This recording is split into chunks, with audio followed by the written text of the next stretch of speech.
Week 4 of the NBA 2021-22 season is over, which means it's time to run it back. This is Run It Back, NBA Week in Review.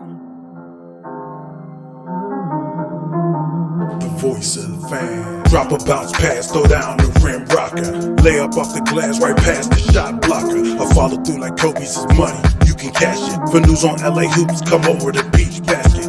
Up-to-date sports, post-game reports, debates and play-by-play coming straight off the court. The voice of the fan making noise, causing havoc. Zone a man up, you can ask Peach Basket. The Peach Basket, coming tune on there. The Peach Basket, where the news begins. We're dropping news like we're in the stands. Creative views from the avid fans.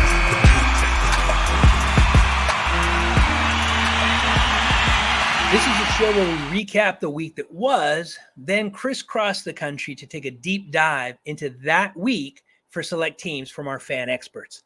We are the Peach Basket, voice of the fan and home of fan experts. We exist to amplify the voice of passionate basketball fans worldwide. Tonight, we'll be getting updates from Rene Rocha on the San Antonio Spurs, Noah Goedken on the Chicago Bulls, Nate Malone, Phoenix Suns.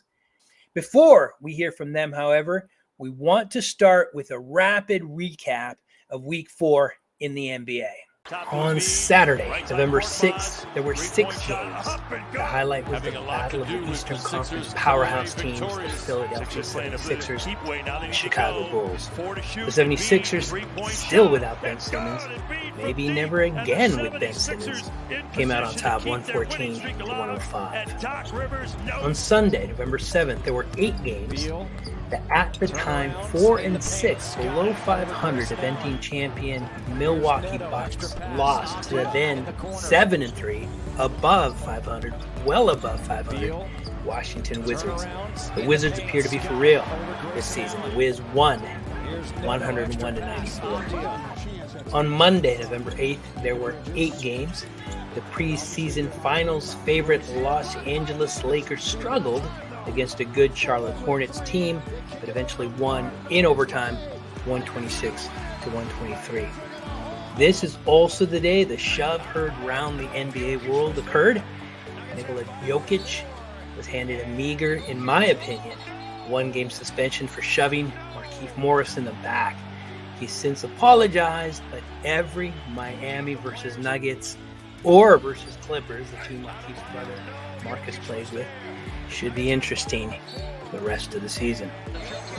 On Tuesday, November 9th, there were 3 games. The Milwaukee Bucks got their revenge on the 76ers today for the loss that they were handed earlier in the week. The Bucks came out on top 118-109, beating the Sixers in Philadelphia. Wednesday, November 10th, there was a staggering 13 games in the association. Too many games for one call-out, so we're going to do 2. Game number 1, the Los Angeles Lakers beat the hot Miami Heat in overtime, 120-117. LA fans hoped that would be the win that flipped the switch for the Lakers. It was not. Number 2 highlighted game for Wednesday, November 10th. The Boston Celtics continued their up-and-down season with a good win over the better-than-expected Toronto Raptors, 104-88. On Thursday, November 11th, there were 3 games. Not a lot of action in the NBA today, so let's shine the spotlight on the Indiana Pacers. They beat the Utah Jazz in Utah, 111-100. And finally, to round out the week, on Friday, November 12th, there were 11 games. We will end our rapid recap of Week 4 in the NBA 2021-22 season with another twofer. Number 1, the Boston Celtics beat the Milwaukee Bucks in overtime, 122-113. They were led in scoring by Dennis Schroeder, who had 38 points. Number 2 highlight for Friday, November 12th, is the Golden State Warriors. They continued to impress with a 119-93 victory over the exciting Chicago Bulls. Steph Curry had 40 points because of course he did. The Warriors, let there be no misunderstanding or mistake, are back. That was the rapid recap for Week 4. Now it's time to crisscross across the country to get updates from our fan experts. We start by dropping the pin in San Antonio and bringing in Rene Rocha. Good evening, Jose. How are you? I'm well, thank you. It's been a crazy day. I know you know. I know that you had a Yes. challenging one yourself. Talk to us Yes. about the San Antonio Spurs. How was their week? Well, they went 1-2 again. Week 4, I was thinking you could even patch in my update from last week for this week. Same record and the same issues. Really, not much is changing there. They lost a close one to the Thunder on Sunday. They blew out the Sacramento Kings on Wednesday, and then they were blown out by the Dallas Mavericks last night. That type of inconsistency shows a team that's still trying to find themselves.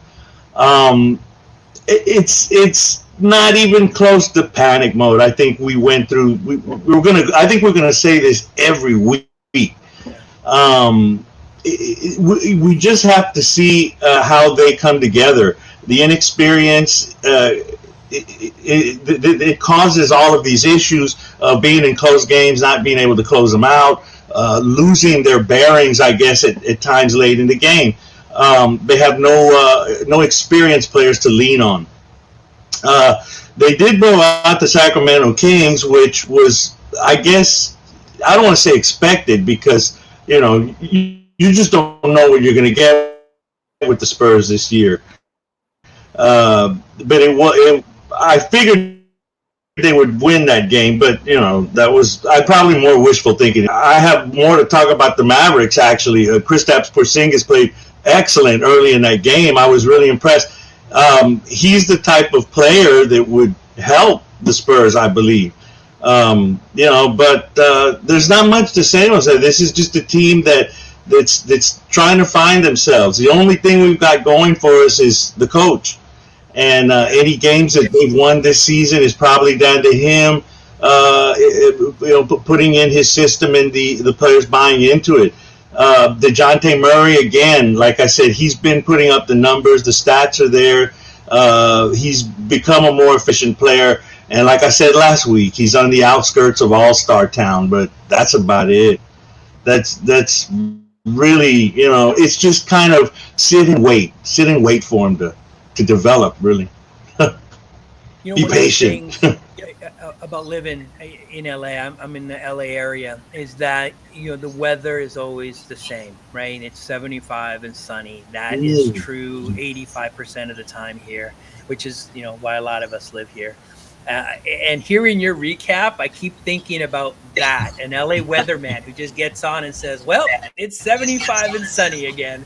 That is who you are. You are a Los Angeles weatherman. Well, the Spurs went 1-2, and we're just waiting to see what happens. And it's like you said, there's no drama either with the team. I mean, they're just they're a disciplined bunch. Now, the inexperience doesn't mean that they're a bunch of flakes either. They're a disciplined bunch. They follow the coach. They're playing hard. We touch on that every week as well. In addition to everything else we say, and there's no drama. There's nobody fighting on Twitter or they're just going about their business and trying to find themselves.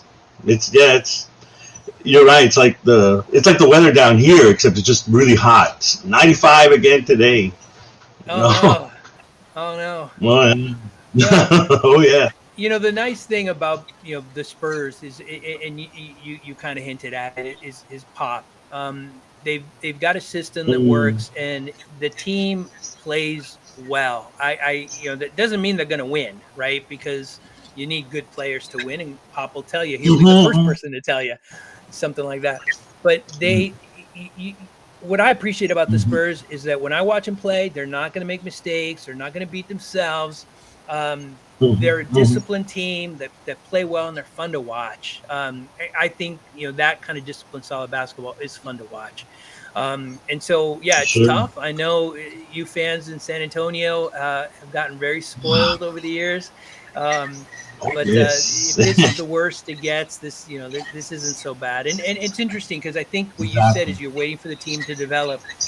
I think Mm-hmm. you might be waiting for the the front office to make a move, because I think what's going to take the Spurs to the next level is probably bringing in somebody, and we're not breaking any news Mm-hmm. here or even suggesting, but somebody like Porzingis, who you mentioned before, who I think would Mm-hmm. be obviously a great fit.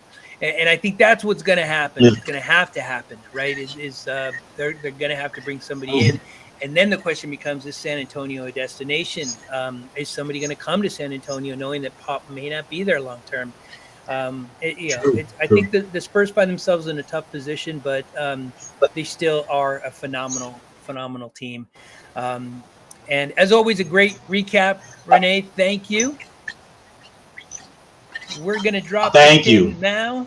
Yeah, of course, for the first time. And I'm really, really excited to talk to him, and really, really excited to talk Chicago Bulls basketball. We're bringing in Noah Goedken. And Noah, thank you. Like I said, I'm real excited to talk Chicago Bulls basketball with you. Noah, this is his first year writing with us, and we've never had a Chicago Bulls contributor. And the minute we do, all of a sudden, lo and behold, the Bulls are good. Tell us about the Bulls week. Well, first, I'd like to say I did call how good we were going to be in the season preview. So full credit there. But no, it wasn't a bad week. We went 2-2. Still not our best week. Last season, a 2-2 week would have been incredible. So not bad. From our four main players, Zach LaVine, DeMar DeRozan, Nikola Vucevic, and Lonzo Ball, we got 4 good games from LaVine, 2 from DeMar, 1 really good game from Lonzo, and 1 good game of the 3 that Vucevic played. He's been off to a pretty slow start and now has COVID. So we'll be waiting for him for about a week there. So probably not a great week ahead, but no, the big keys from this past week, Billy Donovan is pushing a defense that forces a lot of turnovers. When we force turnovers and hold on to the ball ourselves, along with getting offensive rebounds from our guards, especially Lonzo and Caruso, we seem to win games.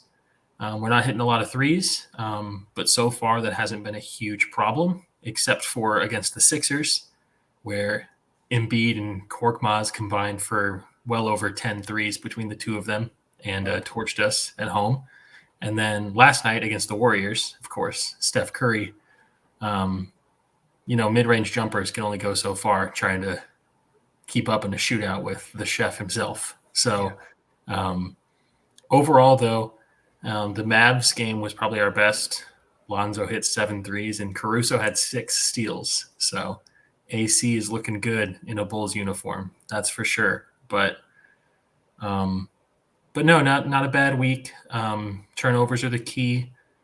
DeMar has been hot all season, and these last 2 games he started to cool off. So having Vooch out and DeMar cooling off a bit isn't exactly a recipe for success.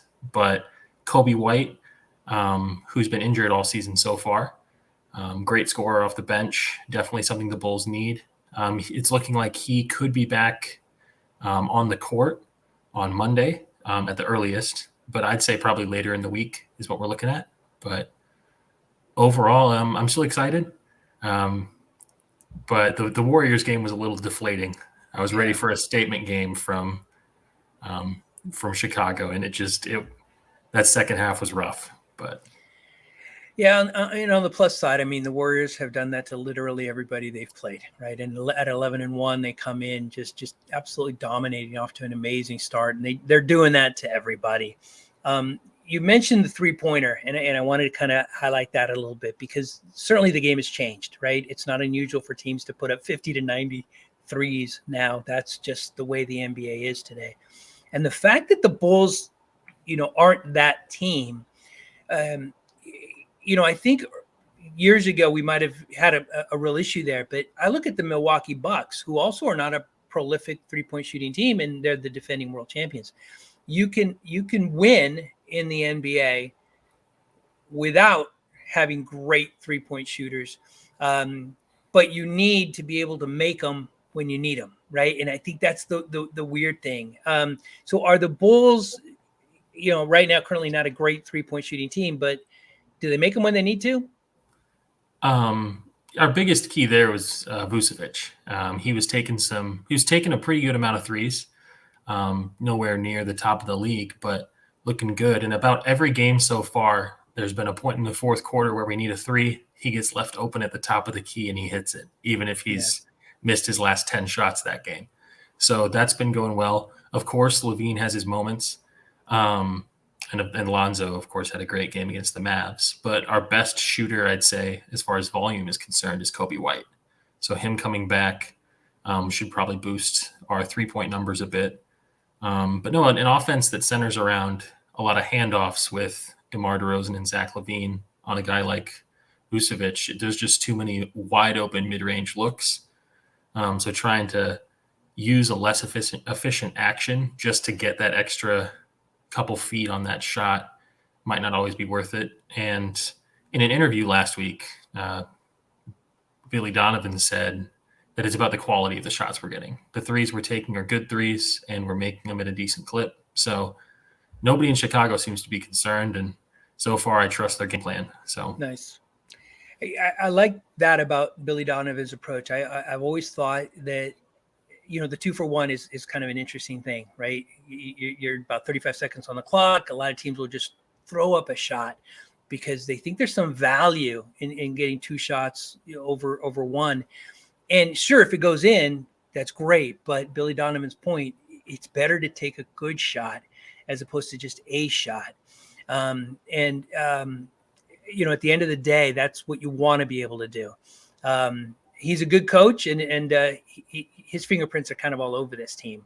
Let me ask you before we jump to Nate and talk Phoenix Suns. Alex Caruso, news recently broke on a podcast that the Lakers had an opportunity to sign him for what Chicago signed him for. They declined. He offered them less, a discount, and they still declined. How grateful are you guys that the Lakers, let's call it a turnover, and you guys landed Alex Caruso? How has the Caruso experience been in Chicago? It's been amazing. His defense is incredible. Watching the games, not only is he probably one of our best between him and Lonzo, it's pretty close as far as who's the best defender on the team.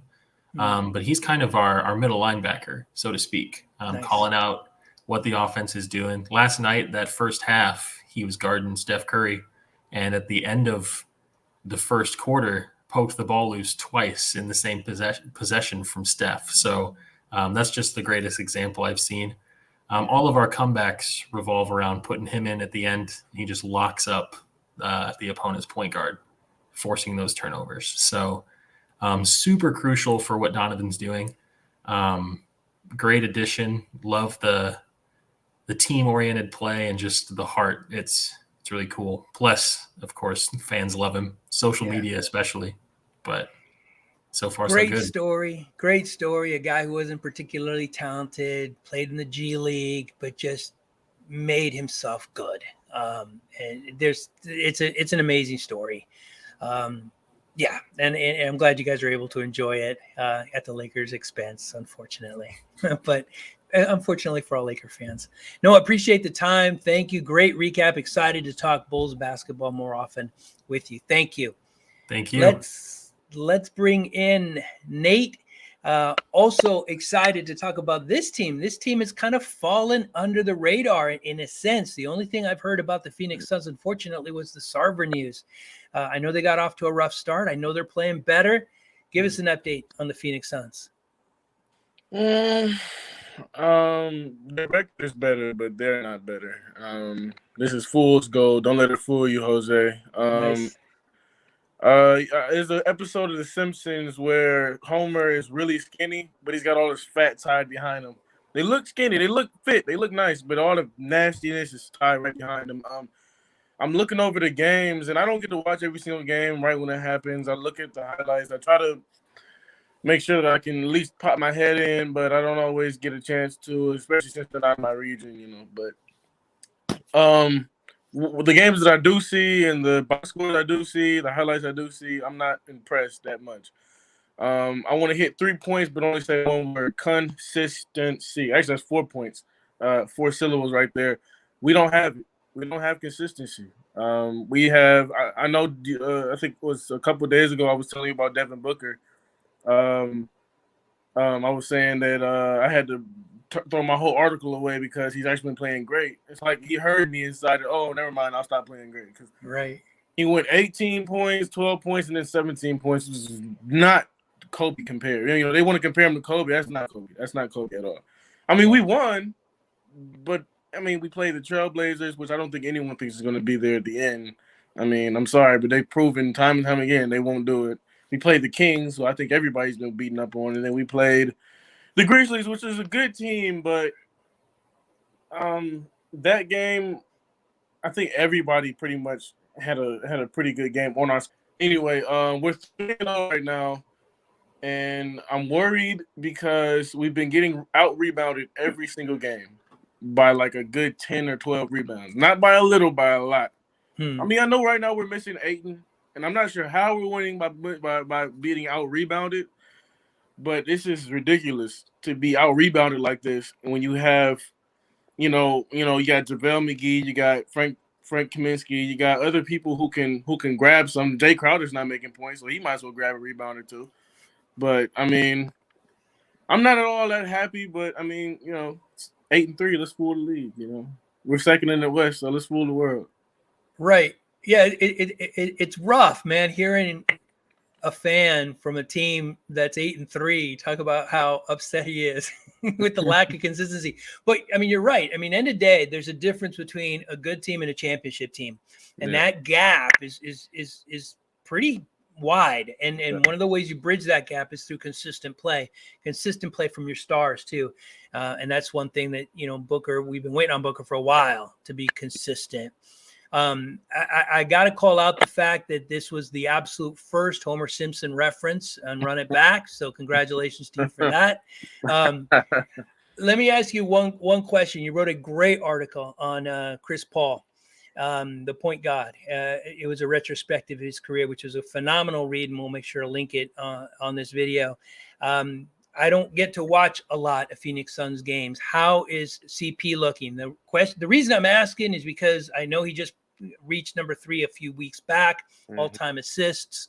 But players at that position, that height, tend to drop off quickly. All right. You don't see generally, kind of the slow decline for the point guard position. It happens quickly because the ball's always in their hands and there's a lot of run there.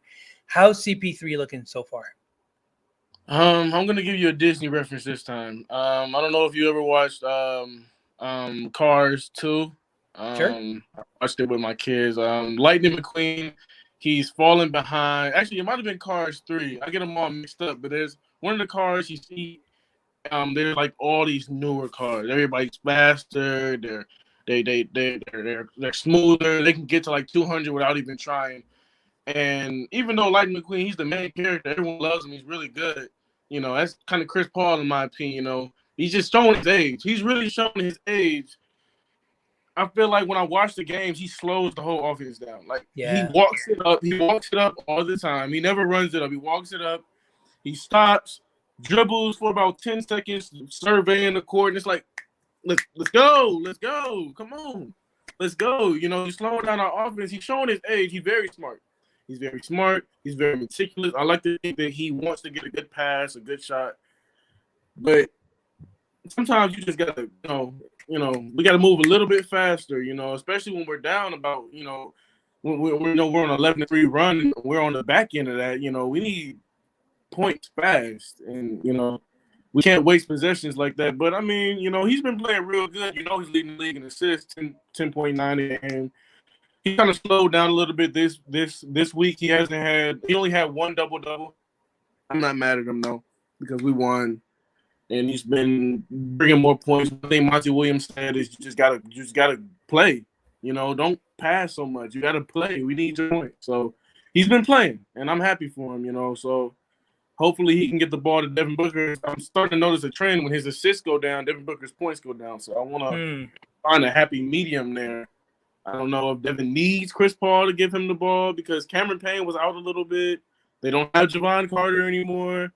I remember Rubio, you know, he used to really he used to do a lot of good. I might have just put my foot in my mouth. Was Rubio on the Suns? Am I wrong? Rubio has played for literally every team in the association. I want to say he was on the Suns. He played for the Suns. Yeah, he was. Okay. He played for the Suns.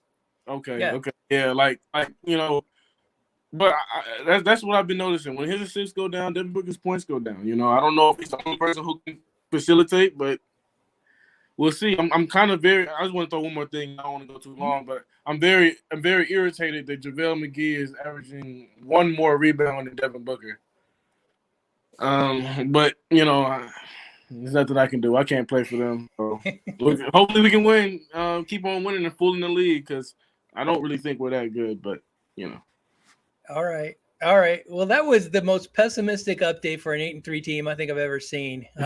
But I appreciate it and I understand it. Thanks a lot. We love talking Phoenix Suns basketball. I think the defending Western Conference champions are going to be okay. But yeah, every team goes through bumps and bruises.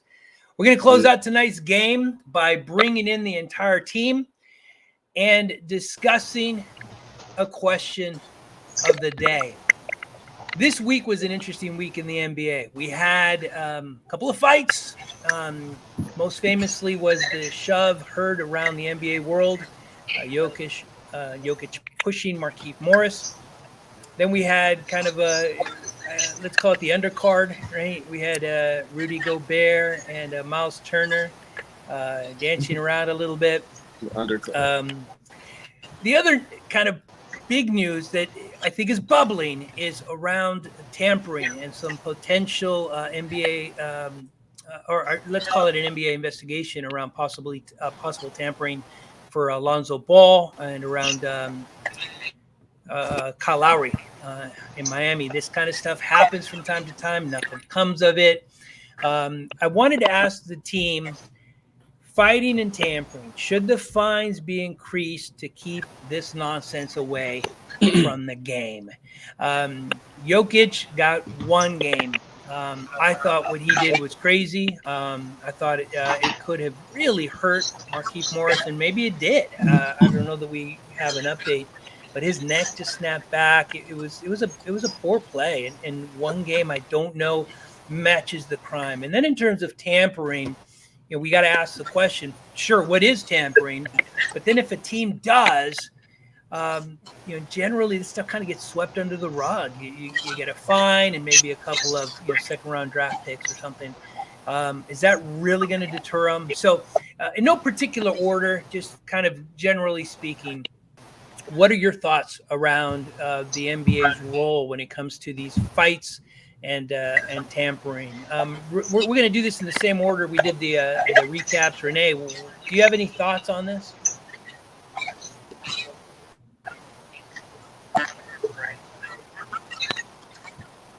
Well, I think that fighting is a serious matter, and even though you know, just from seeing that clip the other night, it was pretty evident to me that Markieff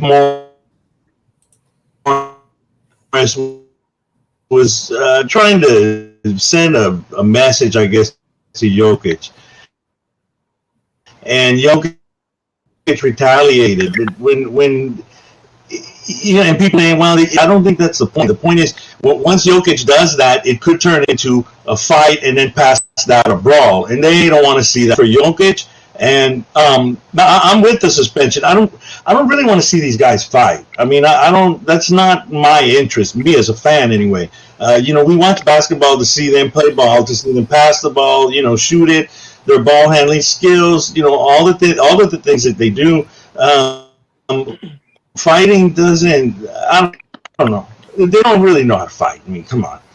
but the whole idea is, yes, they do need to suspend guys. I was fine with the Jokic suspension, and then as far as tampering goes, they'll find people. I think it will be a deterrent, Jose. I do think it will be a deterrent if they find these teams, because it's all about money at the end of the day. But I said it, I'll own it. Outstanding. All right. No, you got a take on this at all? Yeah, I had to throw that in. Yeah, definitely. I think overall, both the fines and the penalties for tampering and for the fights, they should just get more effort from both the league and from the Players Association. I remember when there was a pretty lengthy conversation between the Players Association and the league about how much of their salary a player would get if they weren't playing due to COVID regulations. That was a pretty big deal about the exact percentage they would get, regardless of whether they played or not. I feel like if the Players Association put that same effort into setting up stricter guidelines, more well thought out rules as far as tampering and the fights went. I feel like the fights, it's too soon to have that kind of conversation. I feel like over the season that will get done, or at the latest next offseason. But tampering, those rules have been in place for a while and they're not clear. They haven't decided to actually crack down on anyone yet. Bogdan Bogdanovic was going to go to the Bucks. I can't remember how many. Was it 2 off seasons ago? Maybe 3. Yeah. Anyway, that never actually took place, and they were still fined and lost a pick. So this would be both Lowry and Lonzo. This will be the first situation in which a team succeeded in the league's eyes through tampering.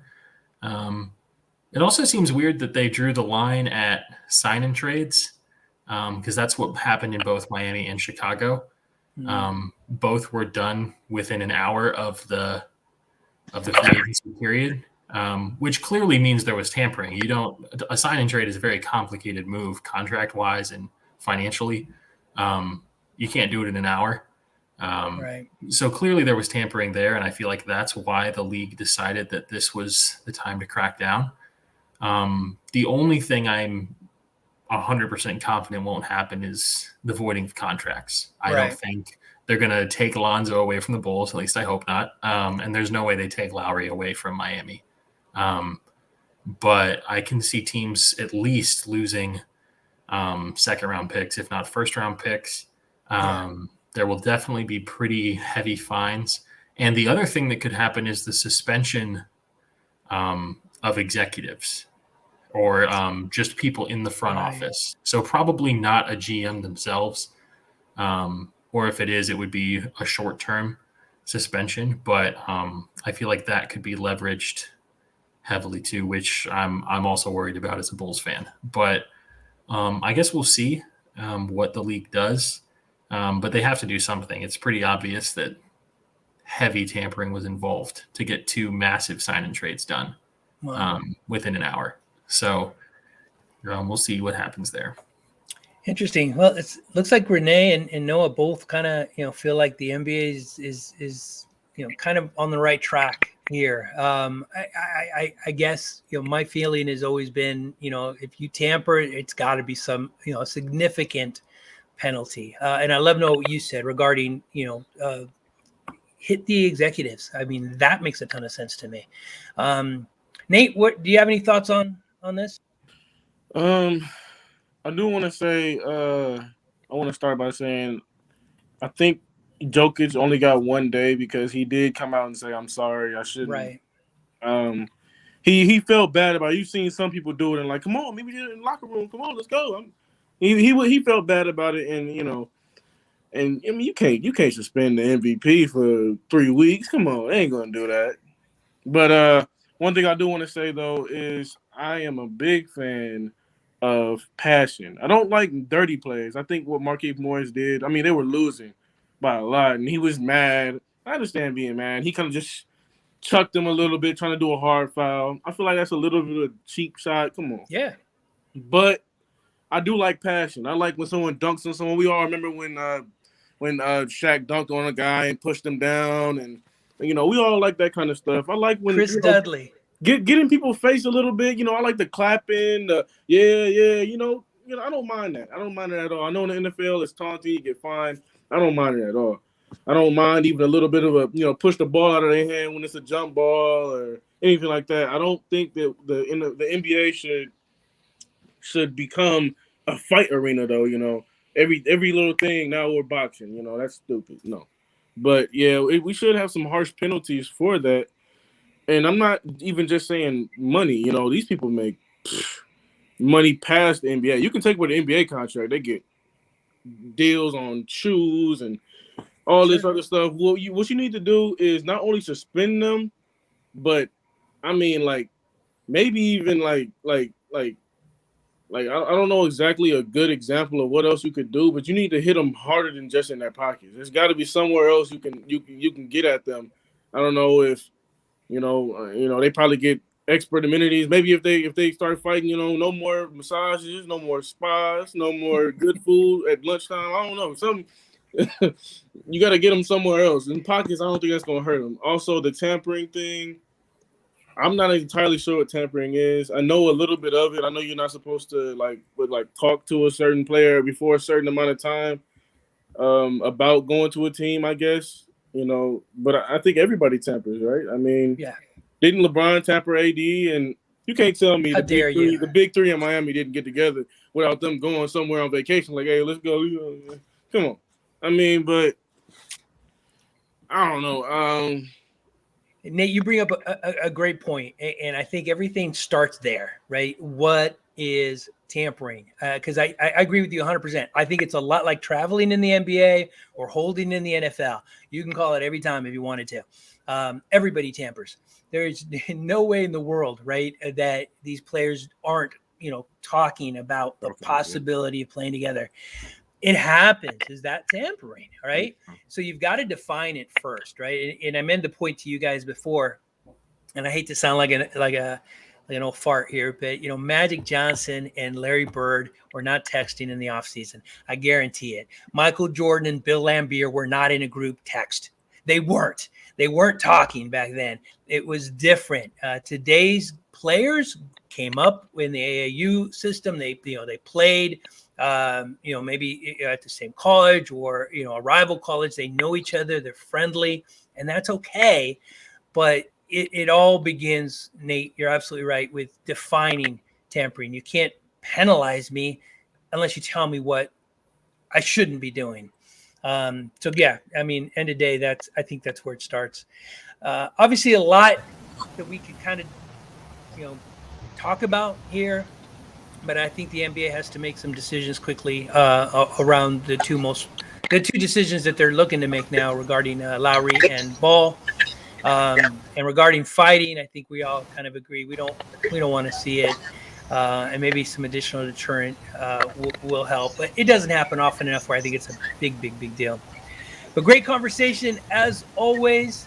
That's it. Week 4 is now in the books. We'll be back next week to recap Week 5. This has been Run It Back, NBA Week in Review. We are the Peach Basket, home of the fan, voice of fan experts. Thank you for listening. Thank you for watching. We'll see you next week. The voice of the fan. Drop a bounce pass, throw down the rim rocker. Lay up off the glass, right past the shot blocker. I follow through like Kobe's is money. You can cash it. For news on LA hoops, come over to Peach Basket. Up-to-date sports, post-game reports, debates and play-by-play coming straight off the court. The voice of the fan making noise, causing havoc. Zone a man up, you can ask Peach Basket. The Peach Basket, coming tune on air. The Peach Basket, where the news begins. We're dropping news like we're in the stands. Creative views from the average fans. The